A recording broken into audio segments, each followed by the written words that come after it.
আসসালামু আলাইকুম দর্শক, আমি এই মুহূর্তে আছি যে ইরি ধান চাষ হয় সেই ইরি ধান ক্ষেতের মাঝখানে। আসলে 3-4 মাস ধরে বৃষ্টি বাদল না থাকার কারণে এই ধানের ফলনগুলা হচ্ছে না। আপনারা দেখতে পাচ্ছেন এই যে ধানগুলা হচ্ছে না, পাতা শুকায় মরে যেতেছে, এই ধানগুলা হচ্ছে না, শুকায় মরে যেতেছে, যাই বেরিয়েছে কিন্তু ধান বাইরে না। এগুলা সব চিরা, আপনারা দেখতেছেন চিরা। বৃষ্টি না হওয়ার কারণে আসলে ধানের ফলন বাড়তেছে না। চিরা আর মাটি শুকায় পুরা ফাটিয়ে রয়েছে, পানি নাই খেতে, তাই খালের তেজে না পানি দিব, সেই খালেও পানি নাই। তো বৃষ্টি বাদল নাই দেখে প্রচুর ক্ষয়ক্ষতি হইতেছে কৃষকদের। আর এই যে ক্ষেতটা দেখতেছেন এটা হলো বর্ষাকালে লাগাইছে, এই ক্ষেতে পানি ছিল একাডু, তাই লাগাইছে, এই জন্য এই ধানটা পাকছে। এই যে দেখছেন এই ধানটা পাকছে, এখনো কোনো এই ক্ষেতে পানি মানে এই যে এই ক্ষেতটা দেখতেছেন এই ক্ষেতটা কোনো খোঁজ, প্রচুর পরিমাণ খোঁজ, এই জন্য এই ক্ষেতের ধান পাকছে। এই ক্ষেতে কোনো পানি দেওয়া লাগছে কমে, এখনো ক্ষেতে পানি আছে। আর এই যে এই ক্ষেতগুলা দেখতেছেন সব ক্ষেতগুলো ধান হচ্ছে না, ধানের পাতা মরিয়ে যাইতেছে বৃষ্টি না হওয়ার কারণে। আসলে বৃষ্টির খুব দরকার। আমরা আরো বাগানে, আমের বাগানে, কাঁঠালের বাগানে যাইও দেখছি, আম কাঁঠাল এগুলা প্রচুর পরিমাণ জড়িয়ে পড়তেছে বৃষ্টি না হওয়ার কারণে। আসলে পানি দিয়ে তুলাইতে পারতেছে না।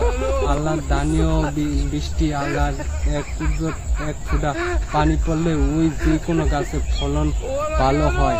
আপনার ইন্দুরে কাটিয়া শেষ করে হালাইতেছে এই ধানগুলা হচ্ছে না, আসলে পাতা মরিয়া যাইতেছে। এখন আবার হুংনা করিয়া এই ধান ক্ষেতগুলা পুরা কাটিয়া তলা ফালাইতেছে ইন্দুরে। আমি অনেক কৃষক ভাইগোর সাথে কথা বলছি, তারা অনেক কষ্টে আছে ধান না হওয়ার কারণে।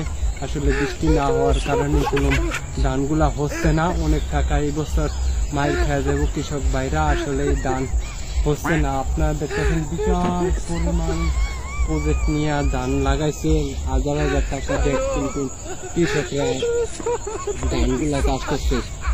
এই প্রত্যেকটা বছরে কোনো এই ধানের অপেক্ষায় কৃষকরা থাকে যে না তাদের ফলনগুলা ভালো হয়, ধানগুলা ভালো হয়, যেন কাটিয়ে নিজের বাড়িতে নিতে পারি।